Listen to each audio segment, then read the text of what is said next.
On today's Jerusalem Dateline, the ceasefire in Gaza extended as the hostage release continues, battling anti-Semitism around the world, with violent fallout erupting from war protests. Plus, is it even possible canceling Christmas in Bethlehem by turning off the lights in Manger Square? And two organizations committed to standing with families of fallen Israeli soldiers. All this and more coming up on this edition of Jerusalem Dateline. Hello and welcome to Jerusalem Dateline. I'm Chris Mitchell. Israel and Hamas agreed to extend the 4-day ceasefire 2 more days. The pause will likely see the release of an additional 20 hostages. Take a look. On Monday, 11 Israelis, including 2 mothers and 9 children, returned home after 52 days in captivity by Hamas. Among the reunions, 15-year-old Daphne and her 8-year-old sister Ella, who are now with their birth mother. Hamas murdered their father, stepmother, and stepbrother in kibbutz near Oz. We are full with joy and happiness, but at the same time, we're very worried about the father, my cousin, Ofer Calderon, who's still in captivity. And I hope that we can, get to the release of the rest of the hostages, all of them, and the missing ones, since October 7th. The hostages report food was running low during the last 2 weeks, and until the last moment, they weren't sure they'd make it home. When leaving, some thought the crowds would lynch them on the way to Israel. The White House expects more reunions. That's really the goal here, get all the hostages home with their families where they belong. And however long that could take. Yet Kirby says the White House is skeptical of how Hamas may use the ceasefire. It's a real risk. You have to expect a group like Hamas, a terrorist group, which clearly doesn't abide by laws of war, will try to take advantage of any pause in the fighting for their own benefit. So we're watching that closely, as well as our Israeli counterparts. You can bet that they're watching that closely. Bring them home! Meanwhile, after huge pro-Palestinian marches in London, on Monday, more than 100,000 marched in Britain's capital against anti-Semitism. Anything which is associated with the Jewish religion now feel that they're under attack and they have to look after themselves, have their own security. I never thought this would get to this stage in this country, and it's very, very upsetting to see it. And in New York City, Mayor Eric Adams blasted high school students who forced their Jewish teacher to hide in her office after they found out she took part in a pro-Israel rally. In Vermont, a man accused of shooting 3 Palestinian students pled not guilty. Authorities are searching for evidence of a hate crime. On Monday, Elon Musk, who has been criticized for endorsing an anti-Semitic tweet, went with Prime Minister Benjamin Netanyahu on a tour of one of the kibbutzes Hamas destroyed on October 7th. Musk also saw some of the raw footage of Hamas's atrocities. I would say an emotionally difficult day to see the places where people were murdered, and to also watch the video where the murderers are rejoicing. Exactly, that's the worst part in the movie. Yes. I was shocked by it. Celebrating the murder of innocent people is extremely disturbing. Between the continuing ceasefire and what appears to be the slow release of the hostages, has Israel's war with Hamas ground to a halt? For insights, I spoke with CBN war correspondent Chuck Holton. We're now 4 days into a ceasefire, and with the possibility of maybe another week or so, what are the implications for the IDF? I think every day that goes on with the ceasefire, it's going to be harder for them to restart the war machine. And that is exactly what Hamas intends. They are going, it tells us something that Hamas is trying to draw this out. They want to extend the ceasefire more than 4 days. It tells us that Hamas is on the ropes because the 10 hostages a day that they're promising to give up are very valuable assets to them. And they are if they're trading those assets for time, it means they really need the time. And they understand that the longer this ceasefire goes on, the more pressure will build on Israel to continue that ceasefire indefinitely. And if they continue it indefinitely, then Hamas does not get wiped out and Hamas survives. That's their strategy here, I believe. So the pressure would be internally from the Israel and also from the international community saying, no more. I think mostly from the international community, but also there's just the sort of momentum that's lost that the military had built up, that pressure that they had put on Hamas to cause them to do this in the first place. They lose that momentum, and restarting that takes effort and takes energy. So you've got, again, the longer that this goes on, the bigger cost that is involved to Israel in terms of economy. Their people are all in the army now. They're not working, so the crops aren't getting harvested. There's just a lot that's not happening right now, and so that pressure continues to build on the Israelis to just end it and let their people go back to their lives. The longer Hamas can draw it out, the better the chances are Hamas will actually survive this. Where would you say the campaign is right now? They're on the ground for several weeks, bombing from the air, destroying many tunnels, and they've really substantially taken over most of the northern Gaza. But what are the challenges both in the north and then looking south? Well, they have surrounded the north, but they have not cleared the north, and there's a big difference there. I would say they're not even a third of the way through this, probably not even a quarter of the way through what's going to have to be done if they do intend to completely wipe out Hamas, because the second half, which is the south, is going to be much more difficult than the northern half, and that's because they're going to have to work around all the people that are down there. They don't have anywhere to put those people, so they're going to have to try to shift them around from here to there to safe zones while they clear out other areas, and that's virtually impossible to do. I mean, it's herding cats times a million. You're not going to be able to move that many people because they've got to have a place to sleep. They've got to have something, infrastructure to feed them, bathrooms, things like that, just simple things. You can't just move them out to the beach and have them camp out on the beach for 2 weeks while you clear out the neighborhood. In the process of clearing out the neighborhood, you're pretty much destroying the neighborhood. So there's not much for them to go back to once you get done with that section.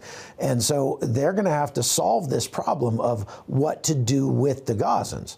Now, I've heard people saying, you should put them on a ship and take them out to sea. That's not really feasible.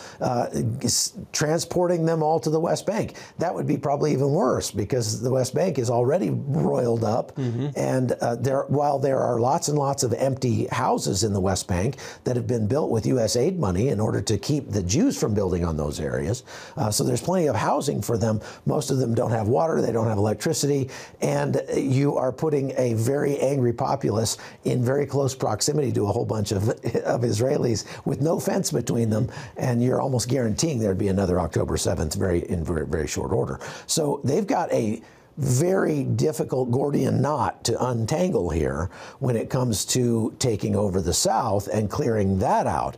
Now, again, they're not trying to destroy the idea of Hamas. That's not possible. They're trying to destroy the infrastructure of Hamas. And the infrastructure of Hamas is the tunnels, the buildings, the rocket launch sites, and things like that.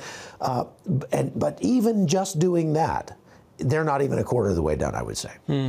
Final question. Israel seems to be having like an almost impossible choices, between the safety of the hostages, getting them home, and trying to eliminate Hamas. How would you suggest Israel, or what can Israel do to solve this dilemma? Unfortunately, in war as in life, when you make decisions based on emotion, you usually make the wrong choice. And right now, the politics of this situation that we find ourselves in right now are all emotion, 100%. We want to save the lives of these hostages. We've seen the photographs of these poor little children and the women that are being held in Gaza, and that's a horrific thing. And so obviously we want to get them back. From a heart standpoint, we want to get them back. But from an actual standpoint of achieving your objectives to make sure this never happens again, that can't be your first priority. It just can't. And if you make it your first priority, you're doing it at the expense of what you ought to be doing. And that is fraught with danger and risk. The danger being that you don't achieve your objective, and we have to do this all over again in a few years. And that's the real risk that Israel faces right now. Well, Chuck Colton, thanks for your expertise and analysis. Sure. And we'll see what Israel does. Yes. Spending is at the heart of a political battle in Washington over an upcoming aid package for Israel. Democrats are fighting among themselves, with progressives wanting to set conditions on any new military aid. Dale Hurd has that story. Leading Democrats in the party's progressive wing are warning they will oppose a $14 billion White House aid package to Israel if it does not put constraints on how the Israeli Defense Forces fight Hamas. The divide among Democrats is said to be driven not only by Arab American and Muslim voters, but by the generational split that has younger Democrats more opposed to helping Israel.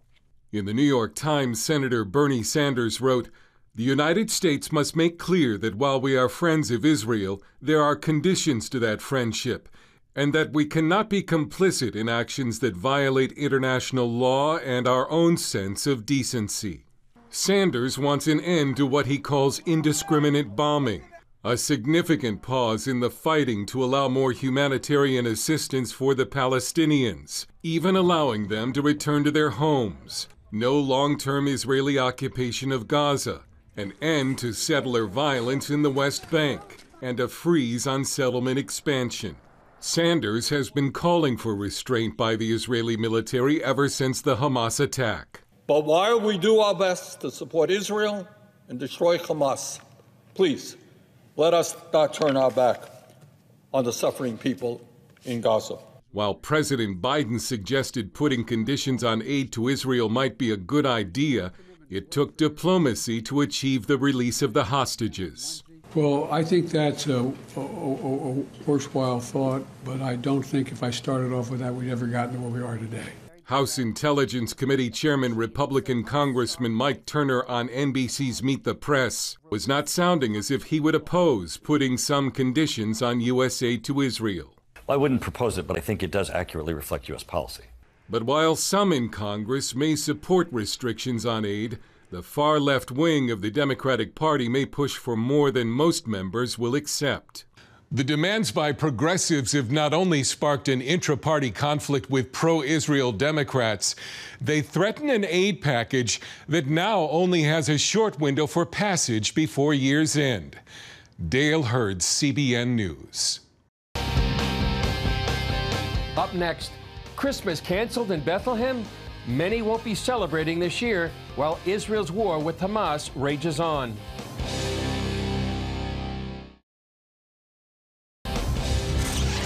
While the war between Israel and Hamas is focused in Gaza, its impact is expanding and now affecting the birthplace of Jesus at a key time of year. Paul Strand brings us that story. Manger Square in Bethlehem is empty now, and Christmas won't be celebrated as usual in the birthplace of Jesus. The Bethlehem municipality announced traditional Christmas decorations in Manger Square will not be put up to show solidarity with those suffering in Gaza. The first time Christmas has been canceled in Bethlehem since 1988. The underlying sentiment is this. They are trying to set a point in the community that even though Bethlehem, the Christians in Bethlehem are not involved in the battle in Gaza, what they feel is that as Bethlehemites, they don't want to come across as insensitive to the suffering of the Gaza civilians. Pastor Stephen Corey is the founder of Holy Land Missions in Bethlehem. I don't think Christmas should be canceled. They say they're not canceling Christmas, they're canceling the festivity of it, the lights, the decorations, and so forth.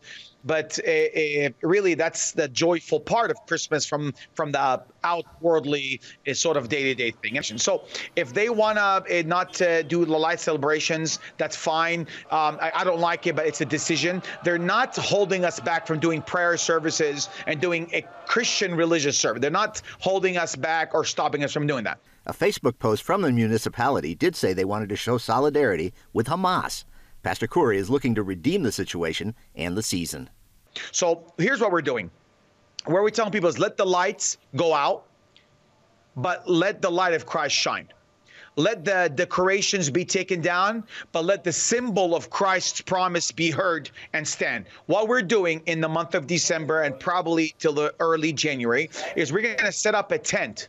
The tent will introduce people to the Nativity. We're going to call it the Nativity Encounter Christmas Tent, the Hope Tent. This Nativity Encounter tent is we're going to get people to walk through this tent, Chris, and it's a Bible discovery experience where people can feel, touch something dealing with what it would have been looked like during Christ's days in Bethlehem 2,000 years ago. And they walk out the other side getting the message that the miracle has happened here. Later, Corey is planning a more permanent encounter center in Bethlehem. This year, he wants to keep Christmas centered on Jesus. And we are bringing it back to ground zero. And that the Christmas is about Jesus. He's the reason for this season. And that's what we're planning to do throughout Christmas. And we invite the world to pray, to stand, and to come volunteer with us at this tent. Paul Strand, CBN News, Jerusalem. Coming up, it's every Israeli parent's worst nightmare. News that their child has been killed in war. See how two organizations are honoring the fallen and their families.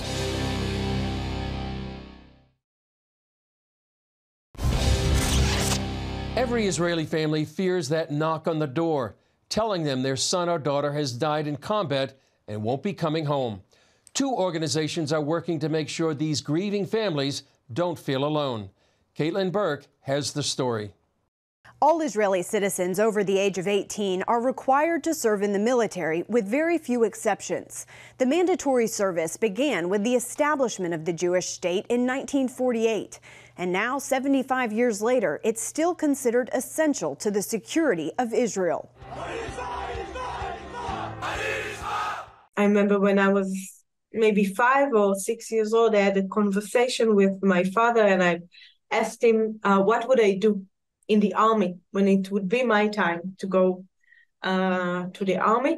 And he then told me an answer that I think many Israelis in different generations heard from their parents.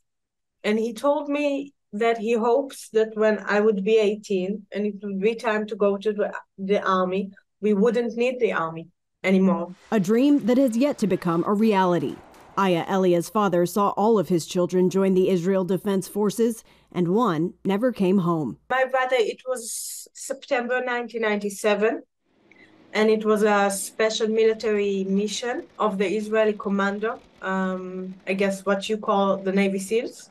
And there were 16 warriors going inside Lebanon, inside a small village called Ansariya, when they walked inside a Hezbollah ambush. They started fire. Eventually that night, 11 warriors of that initial 16 were killed. One of them were left behind. This is my older brother, Itamar. Hezbollah held on to his remains for another 10 months before his body was brought back. As part of her healing process, Aya recently released a documentary called Knock on the Door, a phrase which she says Israelis instantly recognize. This is something we live. We live in the waiting, the horrific waiting for that knock, because the death of soldiers is so common and something so inherent to the Israeli day-to-day life. While all Israeli families must prepare for the news of loss, they aren't left alone to deal with it. When Ronnie Mermelstein's brother died in combat, she recalls support her family received as one of her most vivid memories. One of the most important things that I remember is that our house was full of people, and friends and family, and also people that we don't know who came to our house to support the family. Now, both Ronnie and Aya are associated with the Atelef Foundation, an organization that ensures Israeli Navy SEALs and their families receive care in life and in death. The families become part of the community, so they know they have always someone that they can reach to and someone that will embrace the family. The foundation's sister organization, American Friends of Israeli Navy SEALs, has raised millions of dollars since this current war began to provide families of soldiers with multiple needs, from housing to childcare. And when a soldier falls, they make sure that feared knock on the door will not be the last one the family receives. Caitlin Burke, CBN News, Washington. Still ahead, a family living in constant fear of Hamas rockets. How CBN partners help them find safety and peace of mind when we come back. Thank you for watching Jerusalem Dateline. We're committed to providing you with unbiased reporting from the Holy Land. Through weekly broadcasts, podcasts, and online media, our vision is to reach millions around the globe with the true story of what's happening in Israel and the Middle East, all from a biblical and prophetic perspective. This is a big vision and is only made possible by the generous support of people like you.